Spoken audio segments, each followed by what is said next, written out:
I love about New York is that there's so many different types of food. But guess what? There's one food missing. Armenian food. Despite being surrounded by meat-loving neighbors, Armenia carves its own path with a cuisine bursting with fresh herbs and hearty grains. For many Armenians, food isn't just something to eat. It actually helped them get through one of the darkest times in their history. The Armenian genocide. Armenia is a landlocked country in the South Caucasus region.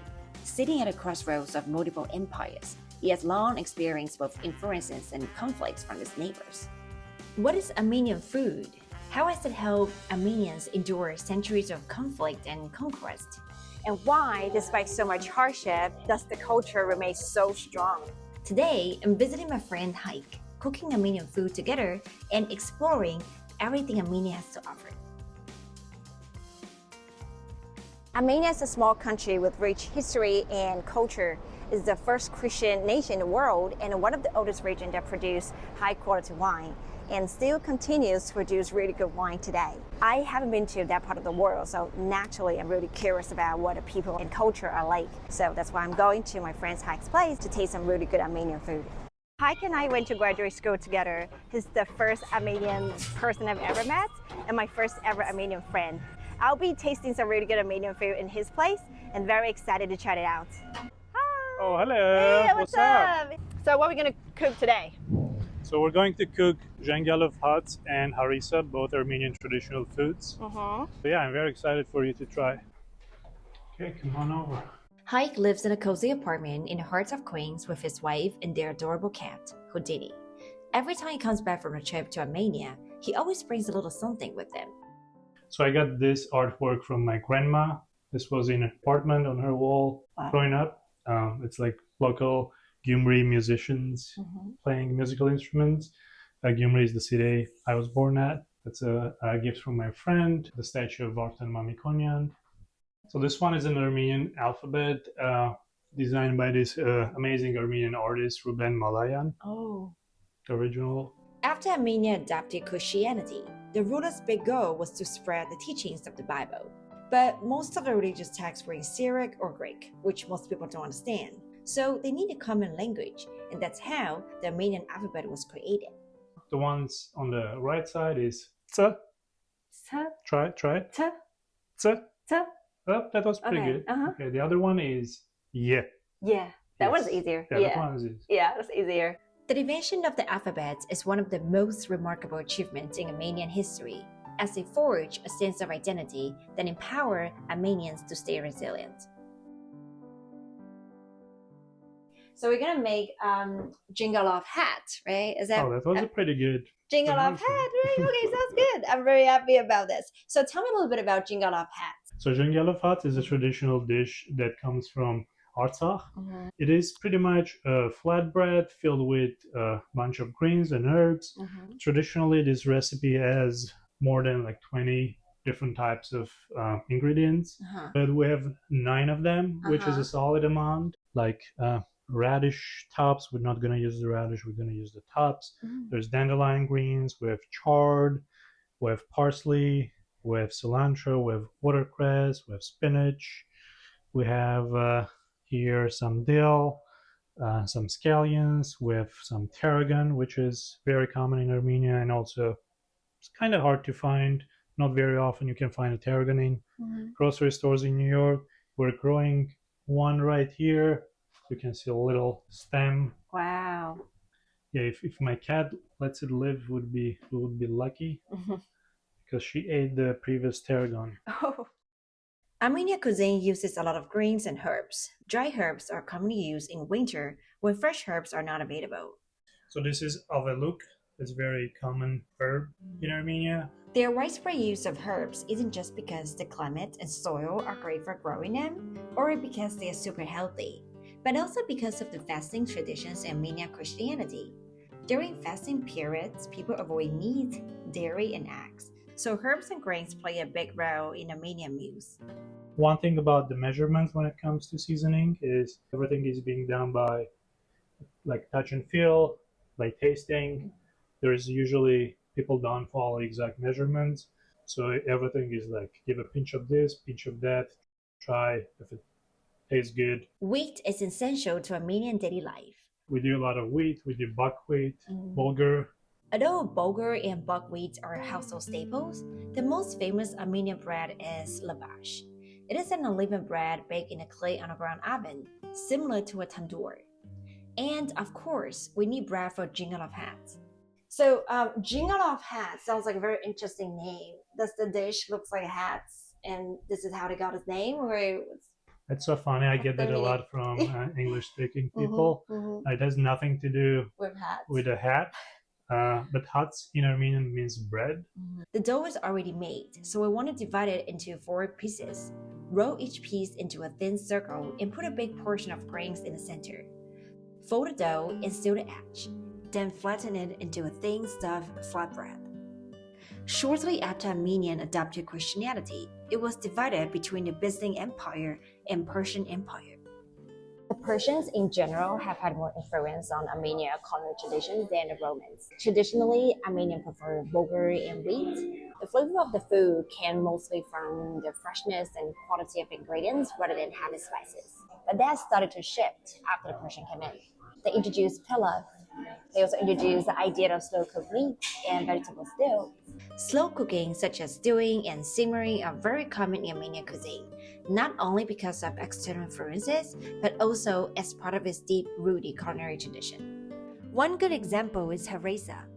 We call them harisa. Harisa translates stir. There's a lot of stirring involved in this dish.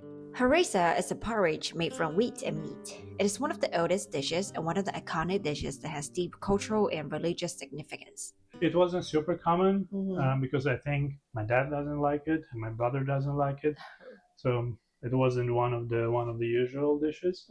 But I liked it. I think it's good. I'm gonna cook it for the first time today, which is a little high stakes, but I'm excited to give it a try. Very excited, first time. Traditionally, harissa was made with korkot, a type of whole wheat, but it isn't easy to find in New York, so here we use farro to substitute. It takes like 3 hours to cook, but we're gonna try to do a little hack. Yeah. I know a lot of Armenians would probably dislike this, but we're gonna try to find an easy way to make it. The easier way we used was switching from whole chicken to chicken legs. Once you get a chicken stock, you take the chicken out and cut into pieces. Then add both chicken and farro in. And then you stir and wait until it becomes a creamy, sticky porridge. To many Armenians, harissa isn't just food. It's a symbol of survival, faith, and unity. It connects Eastern and Western Armenia. In Eastern Armenia, which is modern-day Armenia, harissa is often made for religious celebrations and memorial days. And in Western Armenia, which is now part of modern-day Turkey, it was served to honor the memory of one of the darkest chapters in Armenian history, the Armenian genocide. In 1555, Armenia was once again split by 2 empires. The Western Armenia became part of the Ottoman Empire, modern-day Turkey, and Eastern Armenia remained under Persian control until Russia took it in the 19th century. During and after World War I, the Ottoman Empire was collapsing, and its leader looked for someone to blame. They turned on the Armenians, a Christian minority, accusing them of collaborating with the Russian enemy and threatening the empire from within. What followed was devastating. Around 1 million Armenians were forced from their homes, marched into the Syrian desert without food or water. Many starved and were killed. Entire villages were wiped out, cultural monuments destroyed, and survivors scattered across the world. Yet, to this day, the Turkish government still denies the Armenian genocide. During the genocide, harissa helps Armenians survive. In 1915, in the village of Musa Dağ, 4,000 Armenians defied Ottoman deportation orders, retreating to the mountains and resisting for 50 days until rescued by French and British warships. For 50 days, all they had to eat was harissa, as it was easy to make and could feed a large number of people. After World War I, Armenia gained independence for the first time in over 600 years. Facing internal struggles and threats from Turkey and Azerbaijan, Armenia joined the Soviet Union seeking protection. The thing is, being part of Soviet Union didn't guarantee protection. Geopolitics, after all, is a game of interest and exploitation. Jingalov hats originate from Artsakh, a mountainous region with a majority ethnic Armenian population, but was assigned to Azerbaijan by Stalin to win favor with Turkey. That decision sparked tensions that erupted into regional war after the Soviet Union collapsed. Although the region is now under Azerbaijan control, the conflict remains unresolved. The food, though, is pretty unique and refreshing. Right? Yeah, you can't really find this dish here in New York, except in my household. What about in LA? Because you have a little Armenia in LA. Oh yeah, Would we be able to find it? There is a restaurant in LA called Jingalov Hats, and Wow. they just serve just Jingalov Just Jingalov Hats? Hats. So you should check it out. Of course. Yeah, in LA you have, as you said, there is way more chances to try Armenian food than in New York. No oil, so you just dump the dough with a filling into the pan, and then leave a couple of minutes until it browns, and then you flip it. After placing it in a pan, you just need to cook it per side until brown with a few char spots, and you're done. One thing I love about Armenian food and what set it apart from modern cuisine is how much time it takes. The chopping, the simmering, they all take time. It doesn't rely on tons of spices, just rather on the freshness and quality of ingredients. Modern cuisine, it's all about saving time. That's why we have processed food, we have pre-made.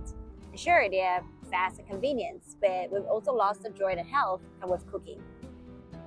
People often feel that Armenian food is healthy and hearty and even fusion, but to me, I think time is the true character of Armenian food because it not only reflects the cooking method, but also the spirit of Armenian people. Despite being a small country and surrounded by so many powerful nations, Armenia's people truly knows the beauty of time. They're wise and patient enough to navigate the world carefully. So that's why, even though having a long history of conflict and conquest, they are still here. They are grounded and resilient.